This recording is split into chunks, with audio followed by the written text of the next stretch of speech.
Hello UPSC aspirant, और कैसे हैं आप सब। उम्मीद है आप सबकी पढ़ाई लिखाई बहुत अच्छी चल रही होगी। और दोस्तों प्लीज़ लगे रहना, एकदम ज़बरदस्त जोश बना के रखिएगा, बिल्कुल भी डाउन नहीं होने देना है। मैं एक बात बता दूं कि जो ये एनसीईआरटी क्लास चल रही है कला और संस्कृति की, इसको आप पूरा करिएगा। लगभग 15 के आसपास लेक्चर्स आएंगे, लेकिन मैं ये कह रहा हूँ इसको कंप्लीट करने के बाद जीएस पेपर 1 में जो भी कला और संस्कृति से जितने भी क्वेश्चन आएंगे आप बहुत आराम से टैकल कर जाएंगे। एक ही बात बताऊंगा, आईएएस में या यूपीएससी के एग्ज़ाम में आपको सिर्फ एक बात ध्यान देनी होती है, वो है आपकी आंसर राइटिंग। अगर आपके पास लेखन का कौशल बहुत अच्छा है, भले ही कुछ क्या है आपके पास कंटेंट की कमी है, क्योंकि एग्ज़ाम में हर क्वेश्चन के लिए आपके पास कंटेंट नहीं होगा। लेकिन अगर कुछ कंटेंट की कमी है लेकिन आपको लिखना बहुत अच्छे से आता है, अपने आप को प्रेजेंट करना बहुत अच्छा आता है, तो आपके नंबर आराम से आएंगे। तो प्लीज़ इस चीज़ पे फोकस करना है। बहुत ज़्यादा कंटेंट के पीछे ना भागिए। जो पढ़ रहे हैं शांति से अच्छे से कंप्लीट कर लीजिए। और मैं कह रहा हूँ ये मेरी बहुत डीप रिसर्च है, उसके बाद मैंने बहुत सेलेक्टेड चीज़ें कंप्लीट की है। और देखिएगा रिज़ल्ट बेहतर होगा, है ना। आज नहीं तो कल होगा होगा होगा। इसीलिए कह रहा हूँ दिल दिल से लगिए और मेहनत करने पे जोर दीजिए। भटकाव की स्थिति बहुत है यूट्यूब पर। चलिए शुरू करते हैं। आज हम लोग बात करने वाले हैं सिंधु घाटी की कलाएं। इसके पहले हमने ताम्र मतलब पाषाण युग की बात की थी। आज हम लोग सिंधु घाटी की कलाएं की बात करेंगे। तो पहला सेशन जरूर देखिएगा। और हाँ, इसका पीडीएफ मैंने टेलीग्राम चैनल पर डाल दिया है। आप टेलीग्राम चैनल पर जाके चैनल का नाम सर्च करेंगे तब भी आ जाएगा, या डिस्क्रिप्शन बॉक्स में लिंक दिया है। ठीक, ज्वाइन कर लीजिएगा। चलिए आइए शुरू करते हैं आज का टॉपिक। तो आज का टॉपिक हमारा क्या है, सिंधु घाटी की कलाएं। याद रखिएगा, जब भी सिंधु घाटी पे कोई क्वेश्चन आए, उसकी कलाओं पे सवाल आए, तो इन बातों को आपको आंसर राइटिंग में मिलाना ही मिलाना है, जो ऊपर मैंने एक छोटे से डायग्राम के रूप में बताया है। नंबर क्या है उसमें, नंबर 1 पे है पत्थर की मूर्ति। जैसा कि आप सभी जानते हैं, उस समय ताम्रकाल खत्म हुआ था, सिंधु घाटी की सभ्यता हमें मिली थी। तो हमने क्या किया, वहाँ पे बहुत सारी जो खुदाइयाँ हुई, वहाँ पे हमें क्या मिला, पत्थर की मूर्तियाँ मिली। उसके बारे में हम भी बात करेंगे। आगे है कांसे की ढलाई, और उसके बाद है मृण मूर्तियाँ। टेराकोटा, टेराकोटा मतलब हो गया कि मिट्टी की, है ना, मिट्टी की जो मूर्तियाँ थी वो। कांसे की ढलाई का मतलब है कि कांस्य मूर्तियाँ भी मिली हैं। ठीक है, उसके बारे में भी हम बात करेंगे। मोहरे, जिसे हम मुद्राएं कहते हैं। मृण भाग, इसका मतलब हो गया कि जो मिट्टी के बर्तन होते हैं। उसके बाद है आभूषण। तो जब भी आपको ध्यान रखना है, जब भी सिंधु घाटी कला की बात किया जाएगा, ये बातें हमें ध्यान में रखनी है, और इन्हीं के आसपास के ही क्वेश्चन आपसे बराबर पूछा जाएगा, हमेशा पूछा जाएगा। इससे ज़्यादा कुछ है ही नहीं। ठीक है, अब आप खुद सोचिए ना, जब इससे ज़्यादा कुछ है ही नहीं तो क्वेश्चन कहाँ से बनेगा, इसी के आसपास पूछेगा। प्रेजेंट की बात करेगा, फ्यूचर की बात करेगा, यही तो बात करेगा ना वो। आज के लेके उस समय की संस्कृति को जोड़ेगा, क्या अंतर है क्या नहीं है, कितना परिवर्तन है ना, बस। और क्या। इसके एक और बात बताऊँ मैं आपको, अभी जब ये खत्म होगा लेक्चर ना, इसके बाद मैं 3 क्वेश्चन आपको दूंगा, उस 3 क्वेश्चन पे आंसर राइटिंग करना शुरू करिएगा। और एक बेसिक अगर आपको मैं जानकारी बता दूं, तो आपको रोज़ डेली कम से कम 2 आंसर करने हैं। कितने, रोज़ डेली 2 आंसर करिए। देखिए एक चीज़ बता दूं मैं आपको। देखिए, देखिए यहाँ पे बहुत इंपॉर्टेंट है, ध्यान से सुनिएगा। डेली क्या करना है, डेली एक डेली टारगेट होगा आपका कि 2 क्वेश्चन मुझे तो डेली करने ही करने हैं। कुछ भी टॉपिक हो यार, मान लो आपने कुछ भी पढ़ा है ना, आज आपने हिस्ट्री में कुछ भी पढ़ा, पॉलिटी में कुछ भी पढ़ा, उसकी आपको क्या करनी है, आंसर राइटिंग करनी है। आंसर राइटिंग, जैसे आपने प्रस्तावना के बारे में पढ़ा है ना, प्रस्तावना के बारे में पढ़ा, तो आप क्या करिए, प्रस्तावना के बारे में लिखने की कोशिश कीजिए। मान लीजिए आ गया कि भारत में, भारतीय संविधान में प्रस्तावना कितनी महत्वपूर्ण है, आपने यही क्वेश्चन बना लो, खुद से क्वेश्चन बनाओ, उसको लिखने की कोशिश करो। तब देखो कि जो आपने पढ़ा है ना, उसको आप कितना क्रिएटिव कर पा रहे हो। नंबर 1, डेली के 2 क्वेश्चन करने हैं। और जब भी 7 दिन आपका बीत जाएगा, 7 डेज, तो आपको क्या करना है, 20 क्वेश्चन की सीरीज बनानी है, खुद ही बनाइए। और इस 20 क्वेश्चन को आपको लिखने हैं। 3 घंटे का टाइम दीजिए, लिखिए, है ना। क्योंकि मुझे पता, आपको भी पता है, मुझे भी पता है कि आंसर राइटिंग से ही सिलेक्शन होना है, तो उस पर मजबूती क्यों न लाया जाए। मैं तो करता हूँ। ठीक है, आप इसी तरह क्या कर सकते हैं, अपने ऑप्शनल भी कर सकते हैं। डेली 2 क्वेश्चन लिखिए। 2 क्वेश्चन लिखने में कितना समय जाएगा यार, अगर 10-10 नंबर के क्वेश्चन लेते हो तो मुझे लगता है 20 मिनट जाएगा। और 10 मिनट उसको इवैल्यूएशन करने में, तो कुल मिला के आधे घंटे आपको देने हैं। इतना तो करना पड़ेगा, है ना, तभी मजा आएगा। और एक बात और, जब आप ये 20 क्वेश्चन लिखेंगे, अब सोचिए ना, आपने क्या किया, एक महीने में 4 क्वेश्चन पेपर ऐसे लिखा जो 20 क्वेश्चन के थे, और 3-3 घंटे आपने दिए उस पर, तब आपकी मजबूती आएगी और आपको लगेगा नहीं यार अब बेहतर हो रहा है मामला धीरे धीरे। ये आपको हमेशा एक क्वालिटी देगा, ये क्वालिटी दे देगा और ये आपको क्वांटिटी दे देगा। क्या दे देगा? क्वांटिटी। तो हमें क्वालिटी भी चाहिए और क्वांटिटी भी चाहिए। ऐसा ना हो कि आपने क्वालिटी पे बहुत ध्यान दे दिया और 20 क्वेश्चन ही आपके एग्जाम में कंप्लीट ना हो पाए, तो ऐसा भी ना हो, इसीलिए ये करिए। ठीक है, इतना करते रहिए। 1 महीने बाद कुछ और बात करेंगे, लेकिन ये ध्यान रखिएगा 1 महीने तक लगातार करके देखिए, आप मास्टर हो जाएंगे। लेकिन करना पड़ेगा। आलस बहुत आती है, विश्वास करिए बहुत आलस आती है आंसर राइटिंग करने में, लेकिन करना पड़ेगा, मजबूरी है ना। चलिए आज का टॉपिक कंटिन्यू रखते हैं। देखिए अब क्या करेंगे हम लोग, इंट्रो कैसे लिखेंगे। एग्जाम में अगर आया ये क्वेश्चन तो इंट्रो कैसे लिख सकते हैं। देखिए यहाँ से इतना बड़ा नहीं लिखेंगे तो 2 लाइन का लिखेंगे, लेकिन इसको और छोटा कर सकते हैं हम लोग आराम से, है ना। 2 से 3 लाइन में लिख सकते हैं, लेकिन और छोटा कर सकते हैं आराम से। तो जो चीज़ें लगे कि इसको काट सकते हैं तो आप काट दीजिएगा। सिंधु घाटी, सिंधु नदी की घाटी में कला का उद्भव ईसा पूर्व तीसरी सहस्त्राब्दी में के उत्तरार्ध में हुआ। जैसा हमें पता है कि 2500 साल पहले की बात है, तो तीसरी शताब्दी के उत्तरार्ध में, इसका मतलब तो ही हुआ ना, आज से 2000 साल पहले ईसा है, उसके 300 साल के आसपास की बात है, बीच की बात है ना। आगे, इस सभ्यता के विभिन्न स्थलों से कला के जो रूप प्राप्त हुए उनमें प्रतिमाएं, मोहरें, मिट्टी के बर्तन, आभूषण, मृतभांड आदि शामिल हैं। उस समय के कलाकारों में निश्चित रूप से उच्च कोटि की कलात्मक सूझबूझ और कल्पना शक्ति विद्यमान थी। ठीक, आपने इतना लिख दिया, ये आपका इंट्रो मिल गया किसका? सिंधु घाटी सभ्यता की कलाओं का। ठीक, अब बेसिक्स था, सीधी सी बात है ना, ज़्यादा कुछ था नहीं। अब हम लोग आगे बात करेंगे पत्थर की मूर्तियाँ। आइए देखते हैं, क्योंकि हमें इन्हीं टॉपिक को कंप्लीट करना है। ठीक, अब सबसे पहले क्या लिखा है, और ऐसे ही पता है सेम ऐसे एनसीईआरटी में दिया है मैंने, बस उसी को लेके जो जो इंपॉर्टेंट टॉपिक्स हैं और जो जो चीज़ लगा कि यार ये शॉर्टकट में हो सकता है और इतनी बातें मुझे जानना है, क्योंकि इससे ज़्यादा तो लिख नहीं पाओगे।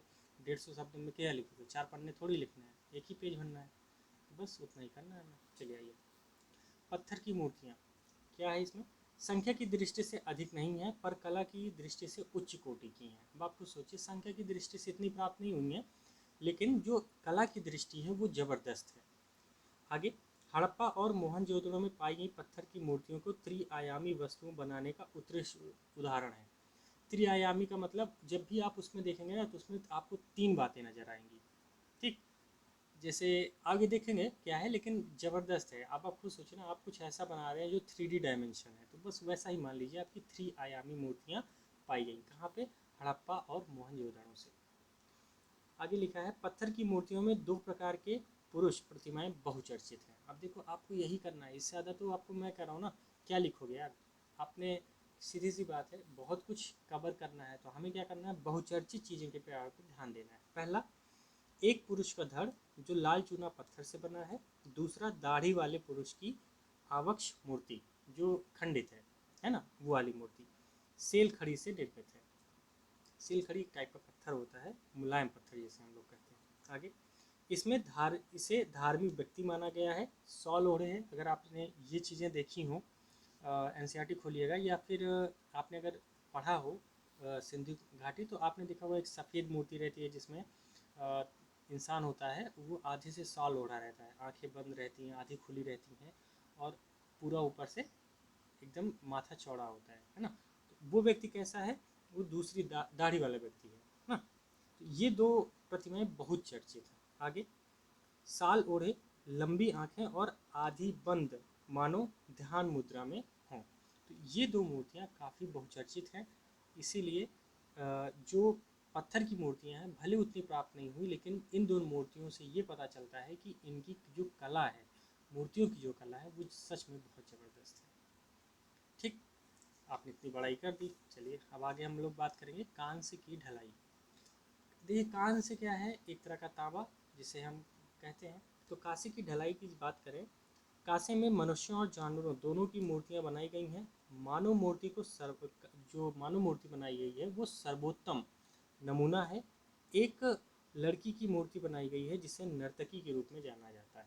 ठीक है, तो नर्तकी जानते होंगे, आपने देखा ही होगा फोटो, मुझे पूरी उम्मीद है देखा होगा आपने। चलिए आगे, लोथल, तांबे का कुत्ता और पक्षी पाया गया है। कालीबंगा से सांड की कांस्य मूर्ति पाई गई है। तो ये देखिए ना, ये पीटी के भी फैक्ट तो मिलते जा रहे हैं, और मेंस में भी आपको तो ये लिखना पड़ेगा यार कि यही चीज़ें हैं जो उनको बेहतर बनाती हैं। आगे, हड़प्पा और मोहनजोदड़ो से मानव मूर्ति किसी भी प्रकार की कमतर नहीं कहा जा सकता, मतलब इतनी बेहतर पाई गई हैं कि आज के आसपास के वो टक्कर देती हैं। ठीक है, तो सीधी सी बात है, आज के भी आप युग से इसको जोड़ सकते हैं। ठीक है, चलिए अब आगे देखते हैं। देखिए, अब हम बात करेंगे टेराकोटा, मतलब मिट्टी के मूर्तियों की। ये लोग मिट्टी की मूर्तियाँ भी बनाते थे, लेकिन वे पत्थर और कांसे की मूर्तियाँ जितनी बढ़िया नहीं थी। ठीक है, मिट्टी की मूर्तियाँ भी बनाते थे, लेकिन मिट्टी की मूर्तियाँ आप जानते हैं उतनी बेहतर नहीं थी। एनसीईआरटी 11th की ये बात कह रही है।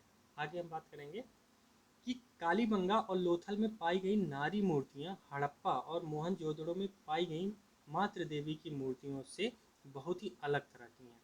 देखो, समाज अलग है, जगह अलग है, हो सकता है कला में भी थोड़ी बहुत परिवर्तन आया हो। ठीक है, इसीलिए कहा जा रहा है जो कालीबंगा और लोथल में जो नारी की मूर्तियाँ पाई गई हैं, तो मोहनजोदड़ो और हड़प्पा में जो पाई गई हैं उसमें काफ़ी अंतर है, काफ़ी अंतर है। ठीक है, कुछ मूर्तियाँ जो दाढ़ी मूछ वाले पुरुषों से भी छोटी पाई गई हैं, गत्थे, मतलब ये कुछ मूर्तियाँ ऐसी पाई गई हैं जिसमें दाढ़ी मूछ वाले पुरुष हैं, है ना, लेकिन जो छोटी हैं, कैसी हैं, छोटी हैं, गुथे बाल हैं, सीधे खड़े हैं, टांगे थोड़ी चौड़ी हैं, बार बार पाई गई हैं, तो किसी देवता की मूर्ति हो सकती है। इसका मतलब ये हुआ कि कई जगह पाई गई होगी और बार बार पाई गई, तो हम एक अनुमान नहीं लगाते यार कि जैसे गणेश जी की मूर्ति है, तो गणेश जी की मूर्ति लगभग हर घर में होगी, तो हर घर में है तो हम क्या मानते हैं यार, ये देवता हैं, सीधी सी बात है। तो उसी हिसाब से अगर ये मूर्ति कई जगह पाई गई और बार बार पाई गई, तो माना जाता है कि ये क्या है, किसी न किसी देवता की मूर्ति हो सकती है। आगे, एक सिंह वाले देवता का मिट्टी का खिलौना, सॉरी, एक सिंह वाले देवता, उसके बाद मिट्टी का मुखौटा, मतलब जो एक सिंह वाला जो देवता है उसका मिट्टी का मुखौटा मिला है। उसके बाद पहिएदार गाड़ियाँ, जो जानते हैं आजकल भी, हम लोग बचपन में तो बनाए ही होगी, अगर आप मिट्टी से खेलने के शौकीन थे तो बिल्कुल बनाए होंगे। आगे, पासे, ठीक है, जो पासे आजकल जैसे हम लूडो खेलते हैं वो वाले पासे, या कोई और टाइप के पासे, कई टाइप के पासे बनते हैं। उसके बाद पशु पक्षियों की मूर्तियाँ, सीटियाँ, है ना, आदि वस्तुएं मिट्टी की मिली है ना, तो ये सब मिट्टी की चीज़ें हमें मिली है। अब देखिए, जब भी यूपीएससी का आंसर राइटिंग करेंगे, यहाँ से कुछ पॉइंट्स तो बिल्कुल आपको याद रहेंगे, बस वही चीज़ें आपको क्या करना है, लिखते जाना है। ठीक, चलिए अब आगे बात करते हैं हम लोग मुद्राएं के बारे में, जिसे हम मोहरें कहते हैं। देखिए ये क्या है, पुरातत्वविदों को हजारों की संख्या में मुद्राएं मिली, हजारों की संख्या में मुद्राएं मिली, आमतौर पर सेल खड़ी और कभी कभी गोमेद या चकमक पत्थर, तांबा, कांस्य और मिट्टी से बनी थी।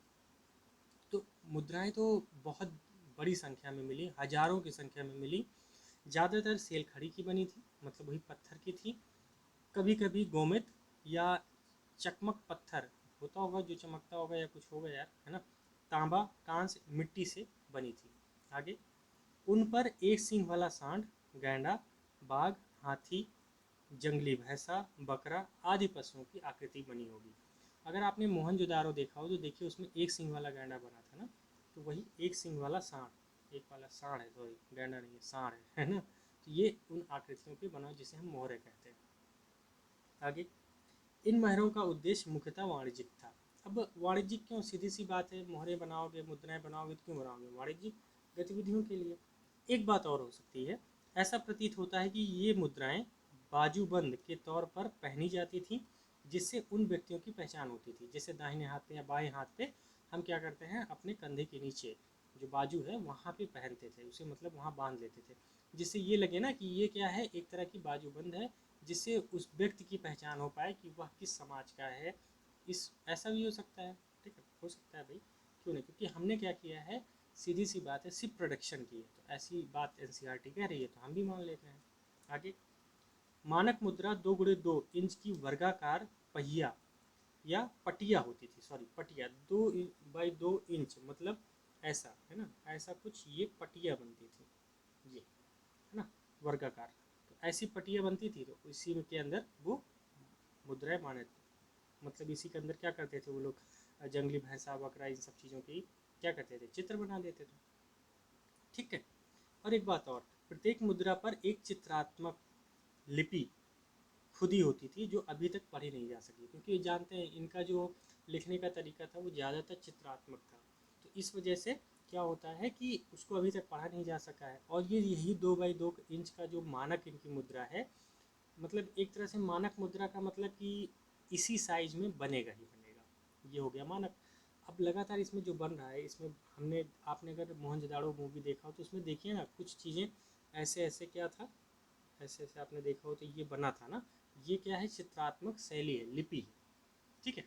अब आइए आगे बात करते हैं हम लोग। कुछ मुद्राएं हाथी दांत में भी पाई गई हैं, तो कहीं कहीं पेड़ों और मानवों की आकृति भी पाई गई है। तो ऐसा नहीं है कि सिर्फ जो है जानवरों का ही पाया गया है, पेड़ पालो भी पाए गए हैं, हाथी दांत भी पाया गया है। ठीक है। तो सभ्यता के हिसाब से चीज़ें बदली हैं, और अपने समाज में हो सकता है कि इस समाज में ये रहेगा, अगले समाज में ये रहेगा, तो उस हिसाब से रहा होगा, जो बाजूबंद वाली बात है ना। चलिए आइए, कुछ मुद्राएं हमने पढ़ लिया। आगे पशुपति मुद्रा, ये सबसे इम्पोर्टेंट है। पशुपति मुद्रा, अगर आपने फोटो देखा है तो उस फोटो में क्या था कि एक व्यक्ति बैठा है जो पशुपति मुद्रा में है, और उसके केंद्र में मानव है और चारों जानवर हैं। अब जैसे दाएं हाथी और बाघ हैं दाएं में, बाएं में गैंडा और भैंसा है, और नीचे 12 सिंघा बने हैं। तो ऐसा माना जाता है कि ये पशुपति की मूर्ति है। ठीक है, हमने ऐसा नाम दे दिया। ठीक।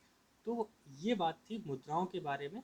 और मुझे लगता है कि अब आप सोचिए ना, इतना मैंने आधा पेज मुद्राओं पे दिया है, और काफ़ी डिटेल में चीज़ें कंप्लीट हुई हैं। और आंसर राइटिंग में और क्या आप लिखोगे, मुद्राओं के बारे में आएगा तो मानक लिख दीजिएगा, उस पर क्या क्या आकृतियाँ बनी थी वो पशुपति मुद्रा के बारे में बता दीजिएगा, और किस किस चीज़ों से बनी है वो लिख दीजिएगा, बस। और क्या लिखेंगे आप, क्योंकि हमें कला के बारे में बताना है ना, मेंस परस्पेक्टिव से।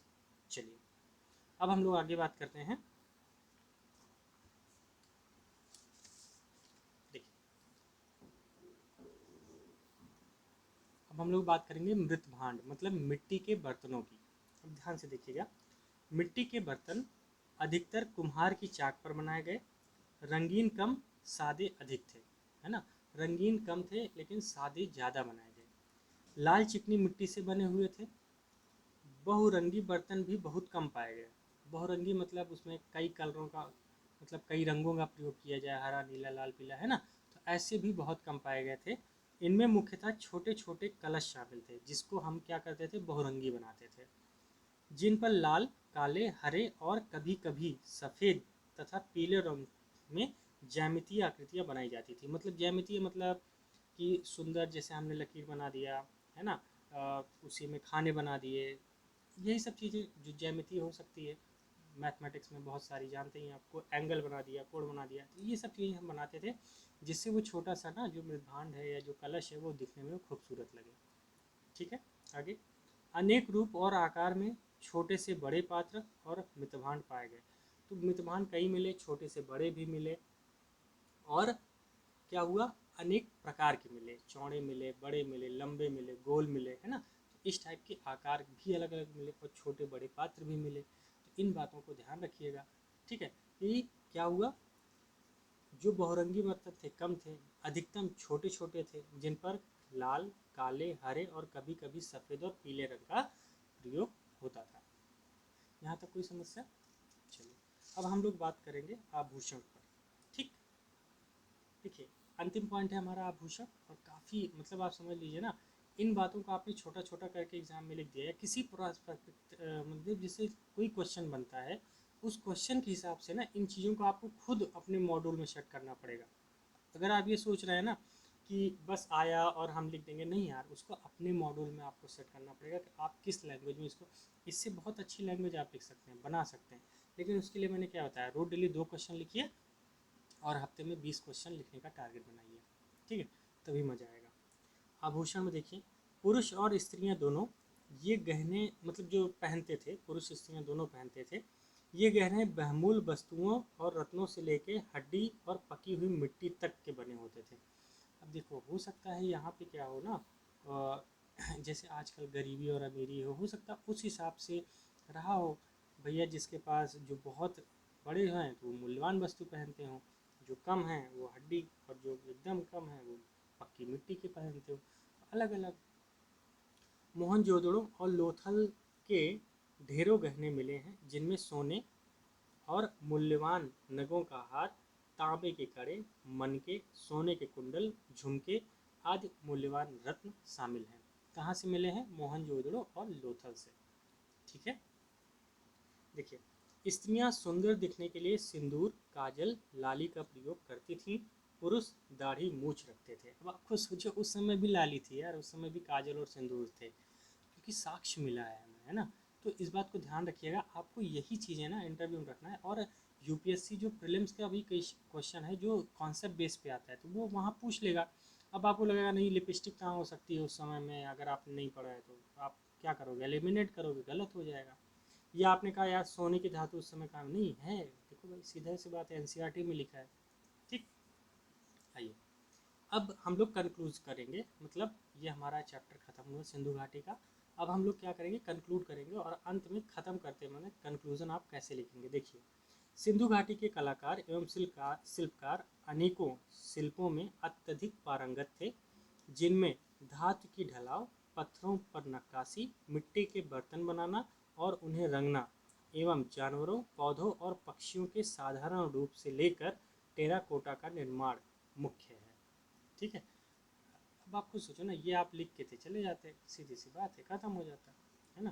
तो ये बातें नोट डाउन कर लीजिएगा, मैं कह रहा हूँ विश्वास करिए, बहुत ज़बरदस्त चीज़ें हैं। अभी इसका आपको मतलब नहीं समझ में आ रहा, लेकिन आप एक बार इसको देखिएगा और जाके PYQ देखिए कैसे क्वेश्चन पूछा गया है। 3 क्वेश्चन दे रहा हूँ, इसको क्वेश्चन को आपको क्या करना है? लिखना है। पहला सवाल है, सिंधु घाटी सभ्यता के लोग कला प्रेमी थे, इस कथन को न्योचित ठहराइए। मान लो 10 नंबर का ये यूपीएससी क्वेश्चन दे दी तो कैसे लिखोगे? ऊपर आपने इंट्रोडक्शन याद होगा, नीचे कंक्लूजन, और बीच में ये सब चीज़ें। आराम से 150 शब्द में लिखने की कोशिश करिए, काट काट के देखिए कितना बेहतर लिख पाते हैं। अगला, सिंधु घाटी सभ्यता से प्राप्त कला संबंधी वस्तुओं में हमें जीवन के विषय में के बारे में क्या पता चल सकता है? मतलब कि जो वहाँ से प्राप्त कला संबंधी वस्तुएं हैं उससे जीवन के विषय के बारे में, मतलब वो कैसे थे। सीधी सी बात है, ज़बरदस्त थे, है ना। जो भी रुचियाँ थी वो सब हमने पढ़ा बहुत अच्छे से। इसको एक बार देखिएगा, क्वेश्चन लिखने की कोशिश कीजिएगा। अगला सवाल है, हड़प्पाई जो मृण मूर्तियाँ कला है, इसका मतलब है मिट्टी की मूर्तियाँ जो कला है, और आज प्रचलित मृण मूर्ति कला में आप क्या समानताएं और क्या भिन्नताएं पाते हैं, स्पष्ट कीजिए। ये सवाल है ना ज़बरदस्त। तो ये तीनों क्वेश्चन कोशिश कीजिएगा आप लिखिएगा, और लिख के, है ना, टेलीग्राम चैनल पे भेजिए, या फिर आप बताइएगा एक ऐसा चैनल ओपन प्लेटफॉर्म बना लिया जाएगा जहाँ पे हम लोग क्या करें हों। लेकिन थोड़ा सा ना अभी कुछ और संख्या हो जाए यार, है ना, टेलीग्राम पे तो, है ना। अभी 11-12 लोग ही जुड़े हैं, और भी लोग जुड़ जाएँ तब मज़ा आएगा। आप भी जुड़िए, उम्मीद है। ठीक है, क्योंकि लंबी जर्नी है यार, साथ में रहेंगे तो कुछ बेहतर करेंगे। मैं भी आंसर राइटिंग लिख के भेजूँगा, आप भी चेक करिएगा, और आप भेजेंगे तो हम भी चेक करेंगे कैसे लिखा जा रहा है, तब मज़ा आएगी। ठीक है, तो चलिए आज का सेशन यहीं पर, उम्मीद है आपको मज़ा आई होगी। इसको प्लीज़ ऐसे नोट डाउन कर लीजिएगा, इसका PDF आपको टेलीग्राम पे मिल जाएगा। तब तक के लिए thank you so much to all of you. Enjoy करिए अपनी लाइफ को और पढ़ते रहिए।